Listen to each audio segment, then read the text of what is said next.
Welcome to the latest Seahawks Draft Blog live stream. Rob Staten with you here, solo mission tonight. Don't know how long this one's going to be because it's 4:20 in the morning. But let me know what you think. Send me a message in the live chat.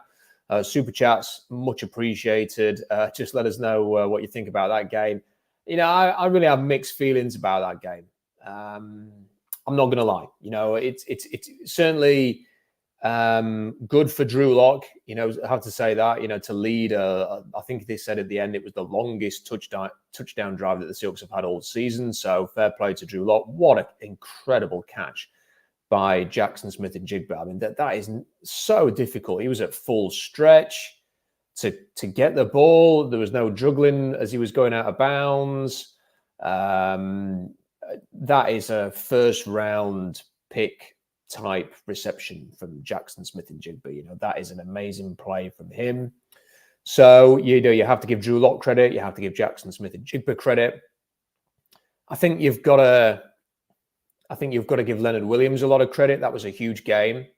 You know, I have kind of mixed feelings on that as well, because what a perfect platform for Leonard Williams to show what he's all about before going into free agency. I think, you know, that is sometimes lost on this. Some guy was giving me crap on Twitter because he thinks that I've been critical of Leonard Williams. I haven't. I've just been critical of the process of the trade. This is a 10-game rental for a team that is now 2-5 since making that trade. And if you were a team with cap space next year and you were after a quality interior defensive lineman, well, Leonard Williams has just shown what he can do. So, you know, and that's the point, isn't it? You know, the Seahawks have to re-sign the guy to even remotely justify spending a second-round pick on him. But an amazing performance from him. He was all over the field, as the commentators kept saying. And the Seahawks have won. Now, I don't know. I mean, look, this is going to go two ways. Like, this is either going to be, I can sense that, you know, the first comment that I saw come in was, I'll just put it up on the screen, you know, and I'll read it out. Big Mike says, well, Rob, exactly what you feared would happen is about to probably backdoor the way into the playoffs, get beat in the first round, and 2 more years of mediocrity await. I'm sorry. Like, as that game was finishing, that is where my mind was drawn to. I'll just be honest with you. You know, you don't want me to lie. You don't want to come out here and start lying to you guys. That is exactly the thought that I had. The Seahawks are going to win enough games between now and the end of the year to make the playoffs. And they're going to get to the playoffs, and it's going to be called a success. And probably the change that is required isn't going to happen. And let me try and get the playoff standings in the NFL. Okay, here we go. So, I mean, and today was a classic example of this. Like, the NFC is bad, man. Like, it's such a terrible conference. Just, by the way, congratulations to the San Francisco 49ers for qualifying for the Super Bowl. I mean, and the Niners are in first place. The Cowboys, who were blown out by the Bills yesterday and have already been blown out by the Niners, are in the 2nd seed. The Lions are the 3rd seed, and the Bucs are the 4th seed. The Eagles are 5th. I'm like, look, the Eagles look terrible. I mean, they look bad. They've lost 3 in a row, and they look as bad as the Seahawks have looked during their 4-game losing streak. They just look horrendous. They have no idea how to make the most of their weapons. They just needed like 1 first down at the end of that final drive. Couldn't get it. They're throwing deep downfield for some like ridiculous kill shot when they're moving the ball late on, when, you know, even a field goal would have been a good idea in that. I mean, and then defensively, my word, if you were relying on Matt Patricia to bail you out, then good luck. I mean, the Eagles' season just looks like it's crumbling and falling apart and looks as over as anybody's right now. And then, you know, you've got the Vikings. Look, you can't trust the Vikings. They're the 6th seed at the minute. They're going to play the Lions twice. I do not think the Minnesota Vikings are going to be in the playoffs. The Rams probably are going to be because they've got 2 winnable games and they play the Niners. So that should be enough to get them through. And then look who else the Seahawks compete with. Well, the Seahawks essentially, for me, competing with the Vikings and the Saints to qualifying for the playoffs. That's it. That's it. And the Vikings and the Saints, like the Seahawks they're gonna get in the playoffs. They are gonna get in the playoffs. And if you are a fan who is minded to go, fantastic. That's all I hope for as a fan, is to get to the playoffs, and that'll do me until next September. And maybe you are not an obsessive in the way that some of us are, and you just think, do you know what? As long as my football team's in the playoffs, that'll do for me. You are well within your right. I will never tell anybody that they should not have that opinion. I just hope that those same people would do me the courtesy of thinking, do you know what? Just squeezing in as the 7th seed every year and not making any noise in the playoffs and just muddling along.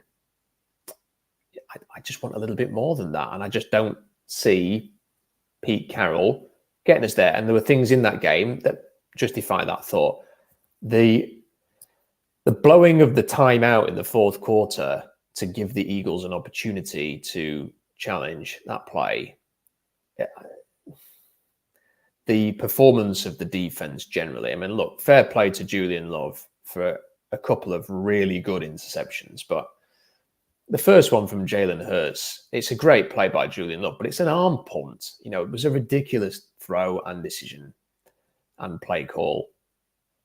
And the second one, I had no idea why Jalen Hurts felt he had to throw that into double coverage downfield when they needed about 15 yards. They got timeouts. They could have thrown that one over the middle, dumped it off. I mean, he'd just give your kicker a chance at that point, and he threw an interception instead. Yeah, I mean, defensively, there were a lot of issues again.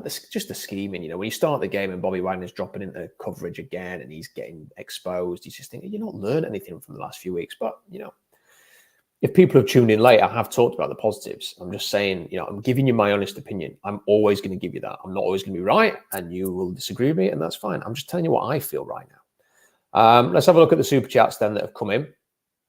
This from Noah. We know half the fan base is going to use this and justify running it back for another year. God, I'm ready for change, and this just delays it another year. I'll say it does feel that way. It definitely does feel that is what is about to happen. Duck on Quack 2498. MVP equals Trey Brown's leg. Change my mind. Is that the interception at the end? Is that what it was? Was he sort of resting on his leg? Is that what it was? Is that what you're getting at there? I mean, I thought the MVPs, it's probably a cross between Leonard Williams and Jaxon Smith-Njigba for the quality of that catch. Maybe Julian Love for the 2 interceptions. By the way, that's it now. Let's not see Jamal Adams on the field. Julian Love's done enough in that one game. Let's not see Jamal. He can go back to where he came from, wherever that is, and we'll just have Julian Love from now on. Okay? Can we just all agree on that? Okay. I'm sure we will. Aaron says Jamal Adams better not start another game over Love. Agreed. We've all seen enough now. No more Jamal. Jack says youth on this team can be special. Jaxon Smith-Njigba, Spoon, K9, all building blocks. Also, Jay loves picks. Just shut the book on the dreadful Jamal Adams experience. I think it means Julian loves picks there, rather than Jay is in his name. Jack loves picks, although I'm sure we all do. And Mark D with a super chat as well. No comment, but just the $4.99. Listen, if you disagree with anything that I have said, then send me a super chat. I'll read it out. I'm always happy to debate and discuss, what people think. By the looks of things, a lot of you agree with me. Be calm, see clearly says mediocrity. Here we come. Look, it's not about, like I said, if you are somebody who is, like I say, of the opinion that this is a fantastic win and great playoffs are on, then there is nothing wrong with that. There is absolutely nothing wrong with that. I'm not going to have a go at anybody for that. But I just happen to think that for this franchise to get out of this middle mediocrity that it's in, we need some change. And, great, they've beaten the Eagles. They've beaten the Eagles. It's a good win. I think the Eagles look pretty crap, but it's a good win because they were 10-3 and they're now 10-4. That's their best win in terms of opponent, in terms of record, since the Lions game in week 2.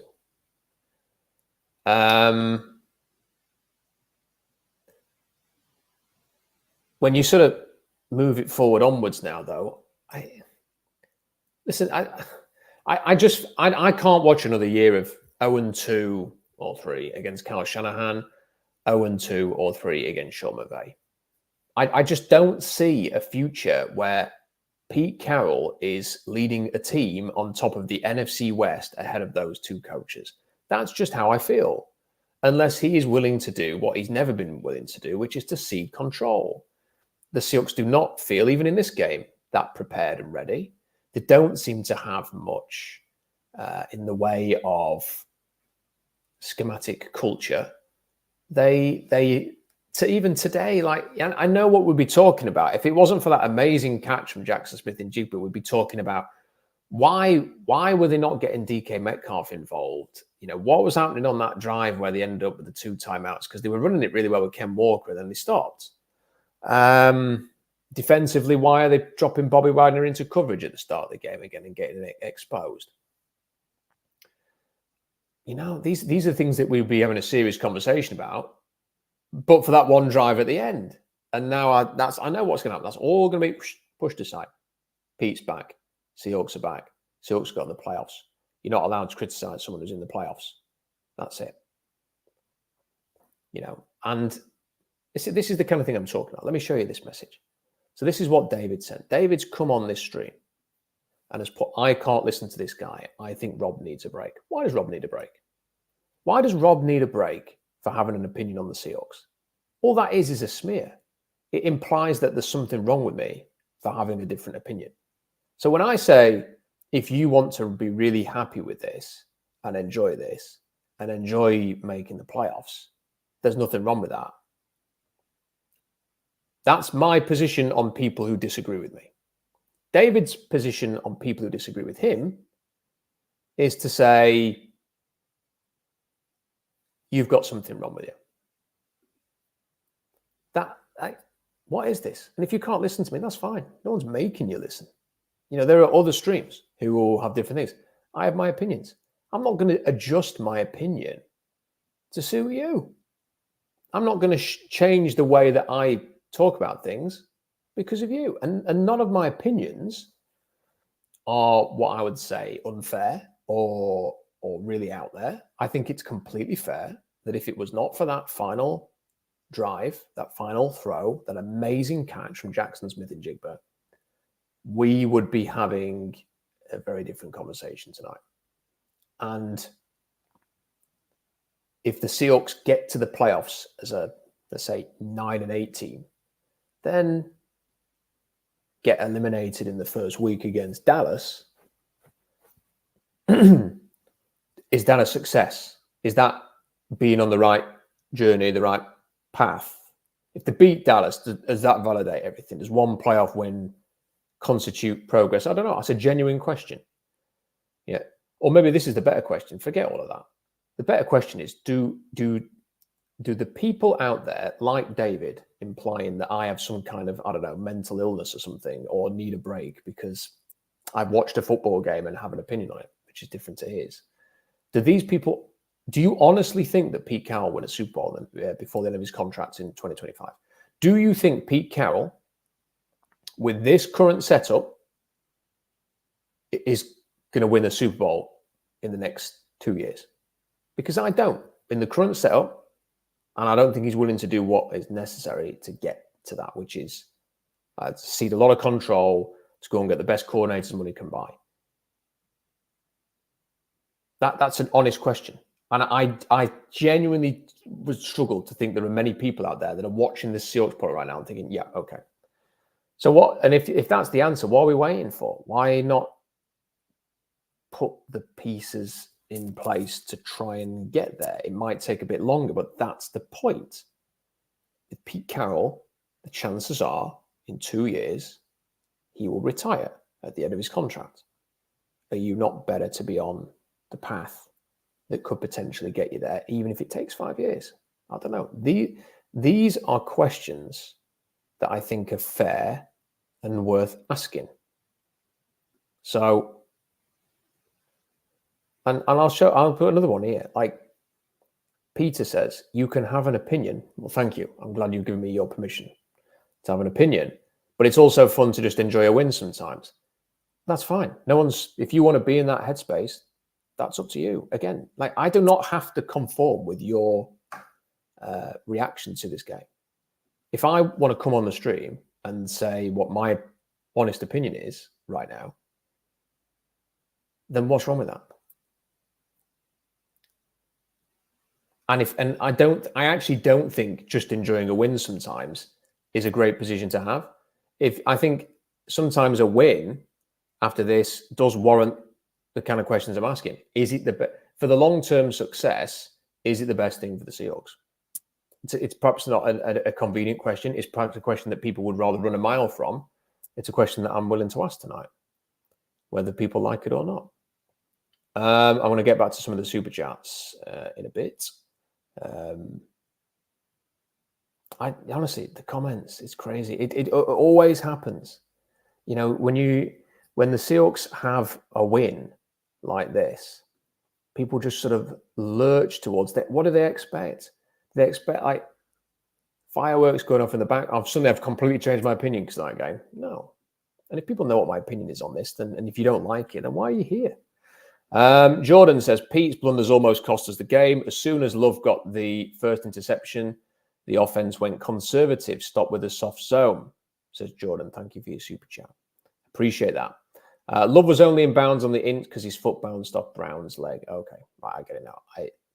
I was kind of like looking for the toes and did not spot that. So thanks for letting us know. Mark D says, I have you on speaker while my wife is doing a puzzle. Can you say, Katie, you're a hater for rooting against the Hawks tonight? Happy to do that, Mark. I'll do it again just in case you didn't hear. Katie, you're a hater for rooting against the Hawks tonight. There you go. Roy says, all that I'm saying is give Locke a chance. Yeah, well, I don't know if that's addressed to me, Roy, or to the broader fan base. I've personally not voiced many opinions on Drew Lock. If you want my opinion on Drew Lock, I don't think he's ever going to be the answer for the Seahawks. I think he's essentially Charlie Whitehurst. And like Charlie Whitehurst, who won that one game against the Rams, Drew Lock has had his moment in the sun tonight. I thought he was mostly bad until the final drive, but fair play. He had a long touchdown drive to win the game and deserves his credit for that. And that's how I start the stream, by giving him that credit, and also to Jaxon Smith-Njigba for a great touchdown catch. Matt B says, hard to reconcile being a fan who wants their favourite team to play well with the fact that losing right now is the likeliest path to the changes we need, which is, I think, a very reasonable way of looking at it, Matt. I mean, you'll probably get hammered now in the same way that I have, but that really is, you know, sort of the battle that you have as a fan. Like, and if people want to, I don't know, imply that I'm some kind of lesser fan, it's 4:39 in the morning. You know, I never miss a game. I'm doing this live stream because I always do a live stream at 4:39 in the morning because I'm a Seahawks fan. You know, and I've said in my article this week, I'll never root for the Seahawks to lose. But the point that Matt makes is somewhat fair, I think. It is hard to reconcile, you know, wanting the Seahawks to play well, to win football games, to achieve what we all want them to achieve, while also acknowledging that in order to get to a place where the Seahawks contend again, a bit of short-term pain is maybe necessary. I don't think there's anything wrong with discussing that or having that conversation or voicing it. Replica says, paper over the cracks. When will fans wake up? I'll just say what I've said again. Listen, if people want to have their opinion that is, okay, that was a great win and playoffs, I will never accuse them of papering over the cracks, going needing to wake up. Maybe that's the difference between me and them, is that they are welcome to their opinion, whatever it is, even if it is, you know, even if it's very different to what I think. you are welcome to your opinion. I'm not going to accuse anybody of anything. I would ask that people show me that same courtesy. And as I can see in the comments, that is not happening. Let's have a look at some of the stats from the game. I've got them up here. So team stats. Let's have a look what the breakdown is. I was really surprised. I knew the Eagles were struggling. I was really surprised how bad they looked tonight. I mean, they scored, what, 3 points in the... Oh, sorry, no, 7 points in the second half. You know, this is a team that a few weeks ago was looking fantastic, you know, looking really dynamic on offense. They just look so boring today, like really conservative. And when they did throw the ball, Jalen Hurts, every time that Jalen Hurts threw a football, you were kind of, I don't know how you felt. I kind of felt like this is going to sail or there's a chance for a pick here. And then he kind of, you know, was getting towards the end of the game. And I can remember just before the first interception thinking, oh, Jalen Hurts hasn't thrown an interception tonight. You know, that how unusual for him this season. And then there we go. And the play calling, like, what was that? Like, they were moving the ball well, they were running the ball, they were killing the clock, they got a nice drive going. And then they try and get greedy and throw it downfield. Not to A.J. Brown or to Devontae Smith, but it's like Quez Watkins or something. You know, and in fairness to Julian Love, it's a great interception. Downfield, really good. Could he have been called for a flag? Yeah, but you know what? You know, I don't think we don't need to see more pass interference flags. So really good play by Julian Love. Probably, you know, a potential game-winning play with hindsight, because if that is just even a breakup, the Eagles were moving the football, they would have had a chance to keep moving. And then at the end of the game, look, you know, again, their play calling, it just seemed when they got second down and about 7, and they needed a first down, so 7 yards essentially to win the game because of Seattle wasting their timeouts. And their play was just a really slow developing run up the middle, if memory serves. And the Seahawks it was so easy to stop for no gain. And then the next play, they kind of got Hurts scrambling around, doing his Russell Wilson thing. And at no point during that scramble did I think he's going to pull off an amazing play here. It was just like, what's he going to do? Like, is he going to make a bonehead mistake? Or is he going to throw it incomplete? And that's what happened. And if the Eagles had got a play there, then they win the game. And they left the door just enough open for Drew Lock to beat them. And, you know, fair play to Drew Lock. So statistics, I promised that. Seahawks 6 of 14 on third down. You know, not as bad as it has been. The Eagles were 9 of 16 on third down, although obviously they have that just automatic first down when they have the third and short. How big a play was that early on, by the way? That Jason Kelce false start when they were 3rd and 1 pretty much on the goal line, and he was given as a false start for just moving the ball a little bit further forward, and they had to settle for 3 points in the end. I mean, if that's a touchdown, they'll stick another 4 points on the scoreboard. You know, they win by a point. Okay, what else have we got? Yardage, total yardage was very similar. Eagles 321, Seahawks 297. A lot of it on that final drive. Yards per play was pretty even. You know, Eagles 4.7, Seattle 5.0. Rushing, you know, the Seahawks gave up another 178 yards rushing. So if they were thinking that they fixed the running defense, they haven't. The Seahawks had a 100-yard rushing game, which has been a collector's item so far this year. Ken Walker played well. You know, Jeff sent me a DM, Jeff Simmons, during the game, saying, let me find it on it because I thought it was really pertinent. That Kenneth Walker looks like Barry Sanders some of the time, and the rest of the time he's Kristen Michael. And that is a really good point, because when he actually gets, you know, running around and making plays and stuff like that, he can be quite spectacular, but he also does have that tendency, doesn't he, to try and do a bit too much. And that's where it kind of, you know, that's where it kind of goes wrong a little bit. Keep the super chats coming in. Like I say, I don't know how much longer I'm going to do, because it is, you know, nearly 5 o'clock in the morning. Individual stats. if I was an Eagles fan, again, I'm sorry, I'm keep getting drawn towards Jalen Hurts, but his numbers were at the top of the page here. 17 of 30 volume is commentary was playing in my ears from the touchdown.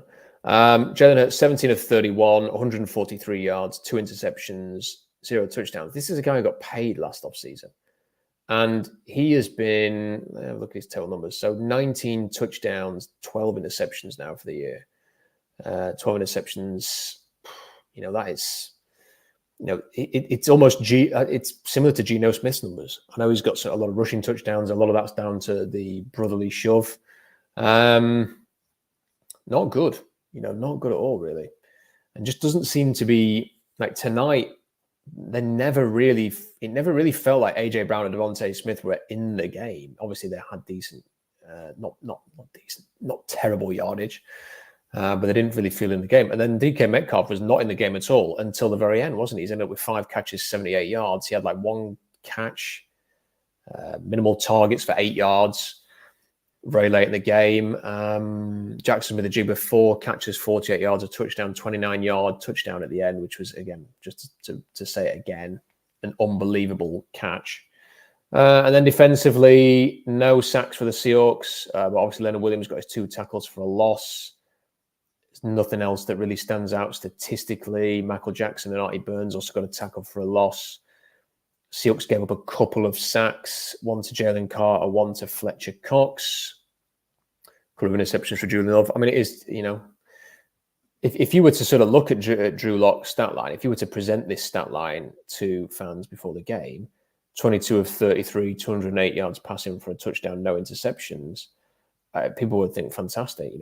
That is what was needed. A lot of that was on the final drive. It has to be said. And then, look, it doesn't matter when you get it. I mean, you could say that it was far more important for him to have that 10-play, 92-yard drive at the end. I think it was all passes. I don't think there was any runs. I'm looking at everything's got Drew Lock's name on it. So, yeah, it was 92 yards of passing yards right at the end. And that was clutch from him. You have to give him credit for that. His passer rating was 94. Jalen Hurts was 40. I don't think. I personally, like, if you were to ask me who starts the next game, I think if everybody is healthy, Geno Smith has to start. I don't think that even with that drive at the end, that Geno Smith should be benched now. I don't. I don't know what they're going to do. I mean, you could, if Geno Smith was close to playing today, and I don't know if he ever was, I think that might have been a bit of kidology from the Seahawks with him coming out and making him active and stuff like that, to throw the Eagles off the scent. Little bit elaborate to deceive the team. But I mean, they might say, well, Drew Lock deserves a chance to play the next game because of the way it finished. I think you would be, if they were both healthy, then it could be a potential mistake to put Lock in there, because if it goes badly wrong, then Geno Smith won that job, and I think it's a better performances than we've seen from Drew Lock. So I think Drew Lock has to come back in.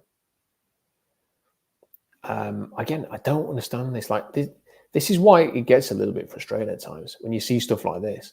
Sometimes you need to see the sun. Maybe Roberts has too many years in the dank, dark weather of England. I mean, let's be fair. First of all, the weather in England is almost identical to the weather in Seattle. And I've just watched that game today, and it's pissed it down all night in Seattle. So, no, I don't need to see anything. I don't need to see sun. I don't need, to see a psychologist. I don't need a break, as somebody said earlier. I just have different opinions. I do not think that qualifying for the playoffs and running it back next year with the same cast of characters is conducive with this team progressing in a way that I want to see. I think my vision for this team is get an offensive-minded head coach. I've suggested 4 on the blog. I think that what the Bengals have done since losing Joe Burrow, and also to develop Joe Burrow and put that offense together, that Callahan, their offensive coordinator, would be a worthwhile suggestion. His dad might come with him to coach the offensive line. He's one of the best defensive line coaches in the league. I think that would be a decent choice. I think Bobby Slowick, what he's done with the Texans, and they're even winning games with Case Keenum now. Obviously, having developed CJ Stroud, I really want to see the Seahawks draft a rookie quarterback. And Callahan and Slowick have got very good experience of not only working with rookies, but also developing rookies to play well very early in their careers. So I would like to see that. Draft a quarterback, offensive minded head coach, different defensive schemes as well, with a different defensive coordinator. That's just my preferred vision for the Seahawks. Now, people can say, well, I'd prefer to stick with Pete Carroll, Clint Hurt, and Shane Waldron, or Pete Carroll, but with different coordinators or whatever. And that's fine. No, that's your opinion. You're welcome to it. That feels a little bit the difference between the two arguments, though, and sometimes it makes you think, well, look, I can build an argument. I can say why. I've written thousands and thousands of words over the last few months. Why have I come to that opinion? Here's why, X, Y, Z, A, B, C. Here's my opinions. The often response you get is stuff like that from Scott. You've been in the dark too much. You are too negative. You're this, you're that. It's like, nah, come on. This is just my opinion. Don't really see what the problem is with it. Got a couple of super chats. Why can't we just all embrace that we all have different opinions? It's fine. There's nothing wrong with it. I know in the modern age, everyone has to go to war with their opinions. Sometimes it's okay to just acknowledge that different opinions are held. This from Wit21. I think I'd rather win this game like they did and have Gino come back and lose the next few games instead of losing tonight. I don't care. Do you know what? If you said to me, if you could guarantee, here's what I want to happen. Go and win all the games. Get to the playoffs. It's fine. But let's make this Pete Carroll swan song. Let's make this one last hurrah for Pete. I'd take that. That's fine. I don't want the Seahawks to lose. I just don't want false dawns and run it back rhetoric. I've said what I want. And I think that's the best thing for the team moving forward. If we can have that and have Pete having a good, strong, positive finish to the season, great. Best of both worlds. Save the Geese says, what a great win from Locke. Still fire Pete. It was a tremendous final drive, 92-yard drive from Drew Lock. The comments are hilarious. Really, really funny.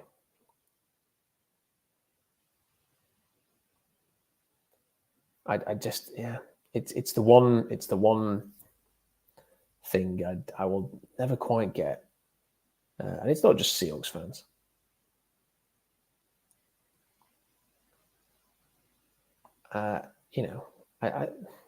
Look at this. This is what you get. Like Brandon's put here, I don't want you to go down the wrong path, son. I'm 39. You've got so much potential. I won't see it wasted with your misguided decisions. I don't know if there's a joke I'm missing here, but this is what I don't get. This is what I don't understand. Is it that you can't have an opinion on the Seahawks unless everything is awesome. Otherwise, you clearly have issues. I've never understood. It's been a few years. It has been a few years, and it's just an opinion on a football team. You don't have to take it personally, and you don't have to make it personal. It's okay for people to have an opinion on whether Pete Carroll is the right guy. It's been 14 years. I said it the other day. After 13 years, Andy Reid was fired by the Eagles. He's gone on to have a great career somewhere else, but it was time for him with Philadelphia. It looks like it's time for Mike Tomlin at Pittsburgh. Mike Tomlin might go somewhere else. I like Mike Tomlin. I think Mike Tomlin could easily go somewhere else and have a very good career. And have he's in his early 50s, I think. He's not an old guy. He in the coaching world. He's 20 years younger than Pete. He could easily go to somewhere else. Chargers, for example. Whoever. Patriots, maybe. I don't know. Panthers, probably not, because they're run appallingly. But he could go somewhere else and have success. It may be the end from in Pittsburgh, though. I don't think that's an unfair thing to say. And I don't think after 14 years, it's unfair to think, Seahawks need to change. And and when you hear the reporters talking about it, like we did, this week, Mike Garofalo, Albert Breer, Greg Bell, when he was on KJR, talked about it. Ian Rappaport was asked about it on KJR, and he said that, Ian Rappaport said that he thought that Pete was going to retire 3 years ago. So again, I'll say what my opinion is right now. As I said before, I think offensive-minded head coach, draft a quarterback. That's the way for the Seahawks to take, the steps that are needed maybe to get back there. Doesn't mean that coach will get it right. Doesn't mean the quarterback will be right. But I think you have to kind of take your chances to try and take steps forward rather than just going on. I don't see this version of Pete. I do not think we're schematically cultured enough. I do not think we will ever, like I said earlier, get the better of McVay and Shanahan in the division doing what we've been doing. So there has to be some form of change. And again, if people want to disagree, then be my guest. I will talk to you all night about disagreeing. But what I don't want is just people saying what they're saying.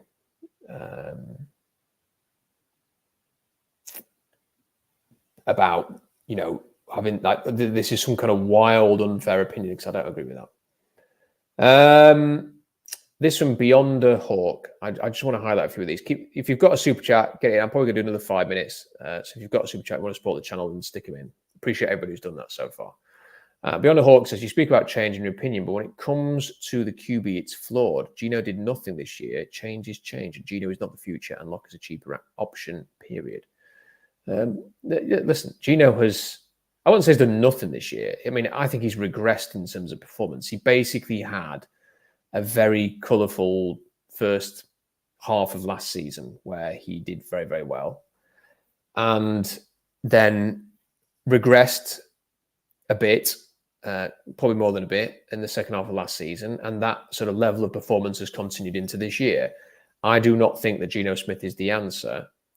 What I would say, though, is I think Geno Smith is a better, more accurate thrower than Drew Lock. And again, I have praised Drew. This will be the third time now that I've pointed out what a great drive that was at the end. But all the stuff before that wasn't that great, was it? Let's be honest. And I kind of feel like we know what we've got with both. I don't feel like I need to see another game of Drew Lock to make an assessment on him. If you want Drew Lock to be the bridge next year, I kind of think we know what he is. And we know what Geno is. If you are talking purely about what gives the Seahawks the best chance to win a game of football, then it's Geno Smith. So, what's the aim here? If the aim is to win, then Geno Smith for me is the starter. If the aim is to see Drew Lock, then your aim is your main priority is not to win the next 3 games. In my opinion, that's just my opinion. I don't think that's a flawed view. I think it's a fair opinion to have. Okay, I've seen some. Some of the people are speaking up a little bit more who do agree with me. Beyond the Hawks accused me of another thing, so I'll come to this. You contradict yourself. Pete is old. I agree. He needs to move on. But when we ask you about Geno and Locke, you say Geno. Like, come on. Okay, it's the same comment. I don't. You'll have to point out what the contradiction is there. Because I think the point on Pete is very different to the point on. I just think Geno's better than Drew Lock. I don't. That's not a contradiction to say those two things. I think people talk about Leonard Williams. We talk about Leonard Williams at the start. I think it's really important that whatever happens this offseason, they re-sign Leonard Williams for 2 reasons. Obviously, he is very good. In fact, there's more than 2 reasons. 1, he's very good. 2, I think he is the kind of. I mean, I won't call him an alpha. I mean, he's not.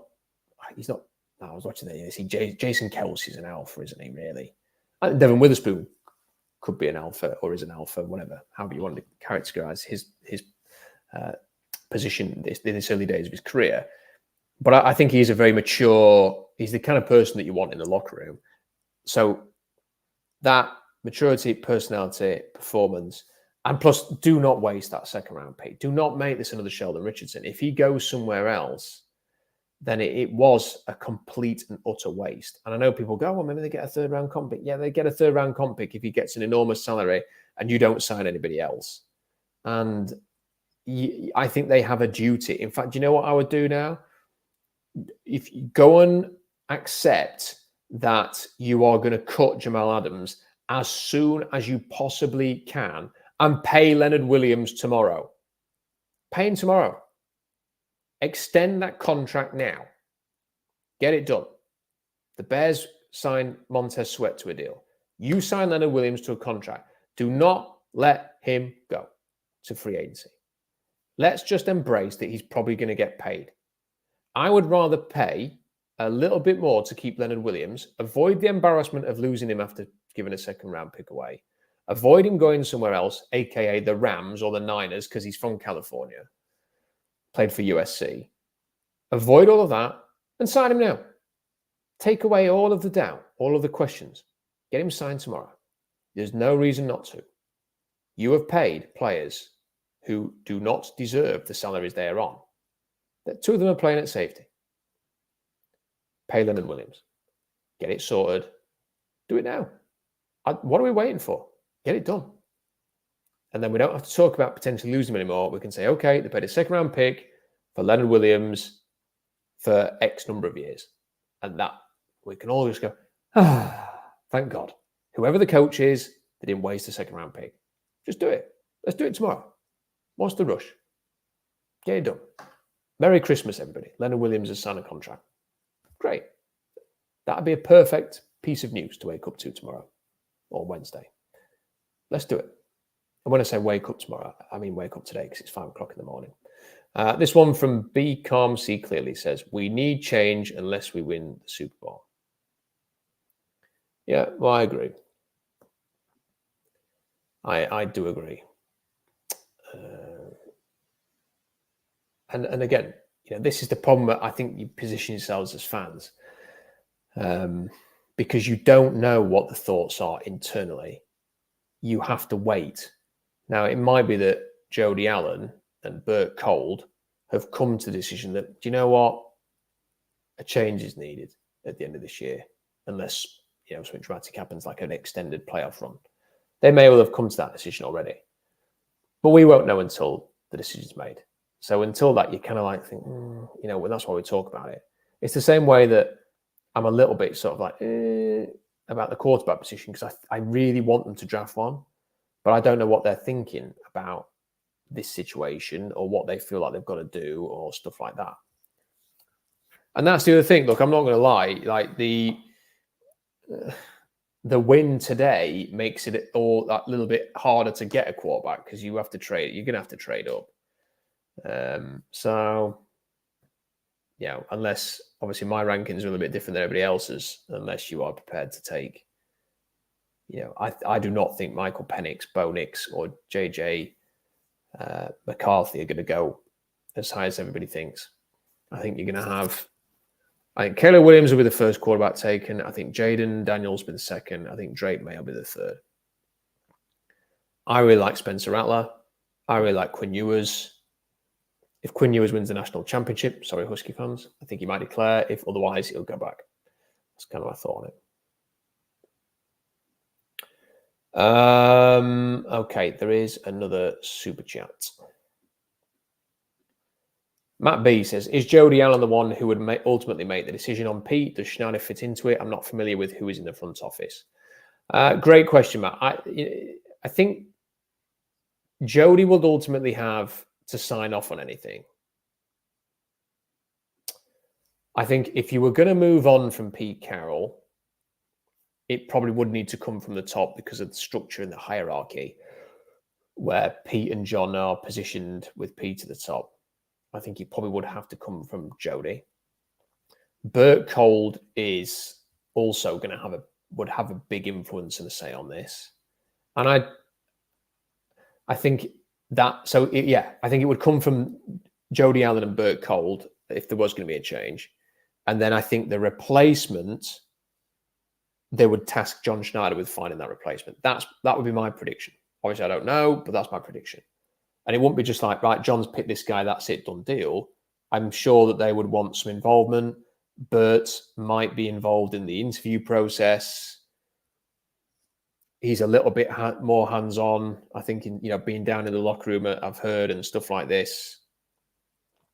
So he might be in the interview process. but Jody would probably want to meet the candidate that they've picked before signing it off and stuff like that. So that's what my guess would be, that the decision had come from the top, but then ultimately the replacement would be picked by John Schneider with their signing off on it. Hawks 0 says Seahawks likely win their last 3 games and finish 10-7. I doubt Jody will make a change even if Hawks get blown out in the wild card. Maybe. I mean, if you finish the season on a 4-game winning streak, then that will have a slightly different dynamic than if you squeeze in as a 9 and 8, 7 seed. But again, it comes down to it. Like by all accounts, it feels like the Steelers might be getting to a point where they're going to move on. The Patriots have already agreed that they're going to move on. Obviously, their record's far worse than Seattle and Pittsburgh's. I don't know. One would hope that they would just acknowledge that change is probably required, even if Pete gets to end this in a positive way. And that's the best of both worlds, isn't it? I tend to agree with you, though, that I think if they do win the last 4, then there won't be changes.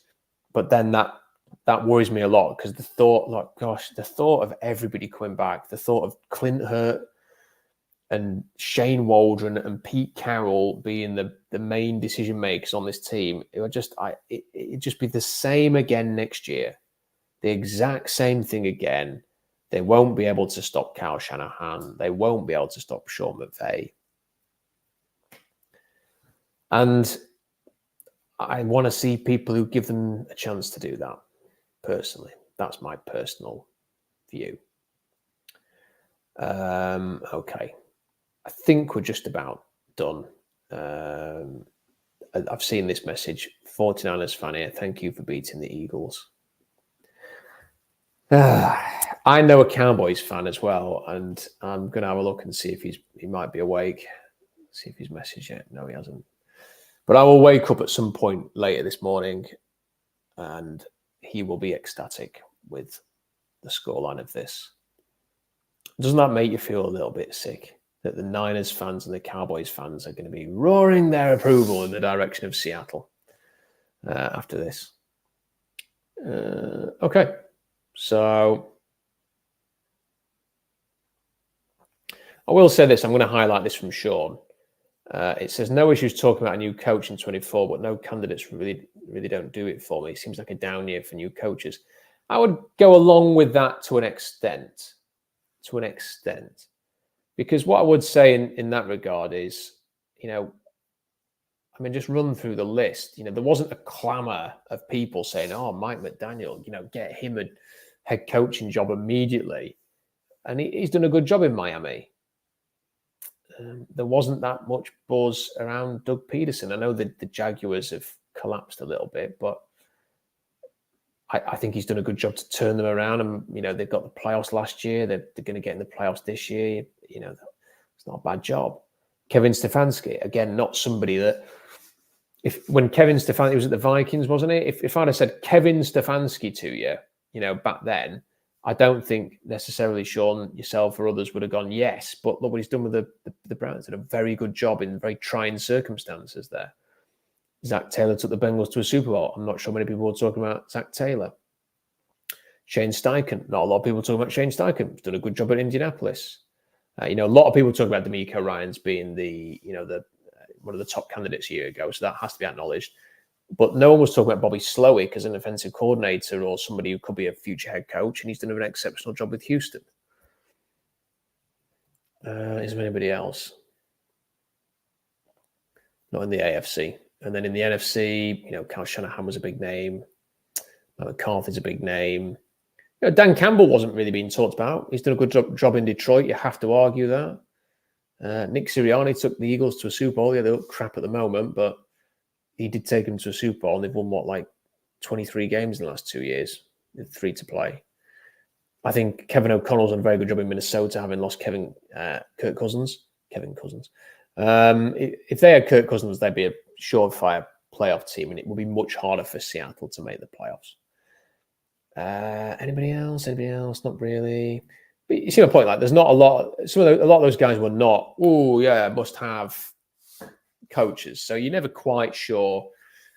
if you are hoping for an obvious one, like Kyle Shanahan was an obvious one when the Falcons got to the Super Bowl, there isn't anybody like that. But I think some of the names that we've talked about, I think Callahan, I do think Eric Bieniemy deserves a shot to be a head coach. But my preference would be Slowik just because of what he's done with CJ Stroud. And of course, he's got the Shanahan system. So, I think there's lots of things to that. And because I've posted a lot of people, I to be honest, I would rather debate with people who disagree with me rather than just put messages of people saying, yay, Rob. But I've done a lot of negative ones. So, look, I appreciate stuff like this as well. And look, it is a big commitment. And it's 5 o'clock in the morning when I'm doing this thing and I write really every day. So on seahawksdraftblog.com as a second job, essentially. So that's why it kind of irks me a little bit when people say I'm not allowed to have an opinion. This is a good one. Ben Johnson, I've not mentioned him, at Detroit. I think he is a good, strong, obvious candidate. Visible 48 says, what about Kellen Moore? Don't know what to make of Kellen Moore. There's things I like about Kellen Moore. And then I also wonder whether he's better as an offensive coordinator. And I wonder why the Cowboys binned him off last year. So, the Chargers season just collapsed, doesn't it? So there we go. I think we're just about done. I think we've run out of super chats there. So I appreciate everybody for being in it, and for joining me for this. Numbers were really good, even though it was just me wittering on for nearly an hour. Heads up, I am going to be on KJ. I'm going to be on KJR at 11 a.m. on Tuesday, talking about the game with Puck and Jim. So make sure you have a listen to that. I am not going to go and write an article now reacting to this game because, like I say, it's silly o'clock in the morning. But I will write something I probably will write something at some point tomorrow. This week is obviously Christmas week, and the next game is going to be on Christmas Eve. It kicks off at 6 p.m. UK time. I do not know at the minute what the likelihood is. I will probably do a stream. It will probably just be me again, I imagine, given that Robbie and Adam both have children as well. So I will probably jump on for a little bit, but it will not be a long stream. I just want to warn you about that on after the Titans game because it's obviously Christmas Eve. And it's the night time for us where the games take place. But then business as usual for the game after New Year's Eve, isn't it? I think I am working on the national radio for the early kickoffs, but then I will have the late window myself to watch the Seahawks against the Steelers. So join us for that. And again, I have no idea what the live stream will be because that game will finish in the early hours of the morning. New Year's Eve over here, and we have got family round, so I don't know. Again, seahawksdraftblog.com, and I will update you there, and I will let you know. Please like the video. Please comment in the comment section of the video. I can already imagine what the comments are going to be. They're probably going to be unreadable for me. So, but if you want to leave a nice comment, if you just want to write "Go Hawks," it helps the algorithm. Much appreciated. If you haven't subscribed already, please do subscribe. I'm always going to tell you what I think. Honestly, I'm not just going to feed you stuff that I don't believe in. And if you like it, great. If you don't like it, appreciate for listening, but let's just have respect for each other. Anyway, enjoy the rest of your night. I'll see you soon. Bye for now.